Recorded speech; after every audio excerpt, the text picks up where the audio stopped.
শুধু শুনছি এর কথা ওর কথা তার কথা, কিন্তু আমার মনে হচ্ছে এদেরকে যেন শো করে আমার আসল লোক যে তাদেরকে যেন লুকিয়ে না রাখা হয় কোনোভাবে।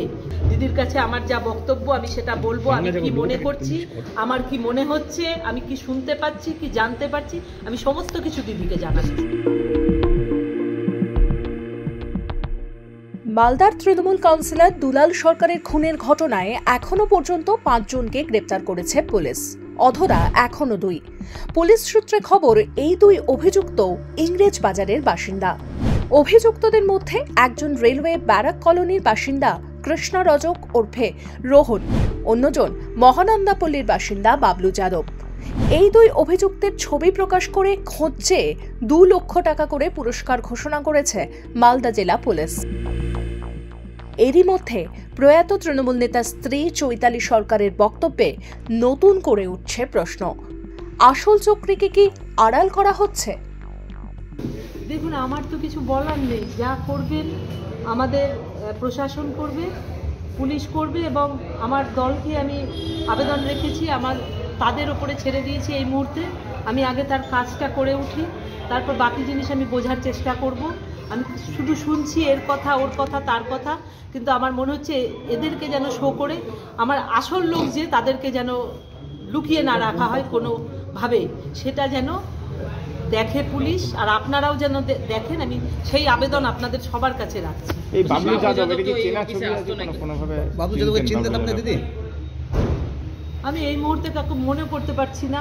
অবশ্যই হয়তো আসতো, যদি এইখানকার লোক হয়, এই এলাকার লোক হয়, তার তো প্রয়োজনে আসতেই পারে, কিন্তু তার কি শত্রুতা, কে ওকে ব্যবহার করলো, আমি এই জিনিসগুলোই বুঝে উঠতে পারছি না, আমি মেলাতে পারছি না। এখনো পর্যন্ত পুলিশের যে ভূমিকা দেখছেন তাতে আপনি কি দেখুন, সন্তুষ্ট তো হওয়ার কথা নয়, আমি তো চাইছি অতি দ্রুত সমাধান হোক। এর কেন এত ধীরে চলছে আমি জানি না, তার পেছনে তাদের কোনো ভালো রয়েছে নাকি। আমি আশা করব আমাকে 1-2 দিনের মধ্যে যে আসল দোষী তাকে বার করবে। কাউকে লুকানোর চেষ্টা কোনো প্রলোভনে, কোনো পাওয়ারের এতে যেন না করে, কারণ এটা খুব সত্য কথা। যেভাবে তাকে মেরেছে এটা খুব সাধারণ কথা নয় যে কোনো সাধারণ মানুষ বা কোনো ছেলেরা করেছে। যারা করেছে তারা তো অবশ্যই অপরাধী, কিন্তু যাদের মাথা থেকে এসে এই জিনিসটা হয়েছে তাদের ধরার আবেদন আমি রাখছি। আসল লোকগুলোকেও বার করুক, এদেরও ধরুক, এবং সাথে সাথে আসল যারা আছে তাদেরকেও বার। আমি অবশ্যই আমার কাজ শেষ হলে আমি দিদির সাথে দেখা করতে যাব। দিদির কাছে আমার যা বক্তব্য আমি সেটা বলবো, আমি কি মনে করছি, আমার কি মনে হচ্ছে, আমি কি শুনতে পাচ্ছি, কি জানতে পারছি, আমি সমস্ত কিছু দিদিকে জানাবো। এই মুহূর্তে কিচ্ছু বলতে পারছি না, আমি এখনো হিসেব মেলাতে পারছি না, আমি এখনো বুঝে উঠতে পারছি না যে আমার সেই মানুষটা নেই। আমি যখন বুঝে উঠবো আর আমার কাজ শেষ হবে, তারপরে অবশ্যই আমার নেত্রীর কাছে আমি পৌঁছবো, আমি আমার কথা বলবো। এই সময় অনলাইন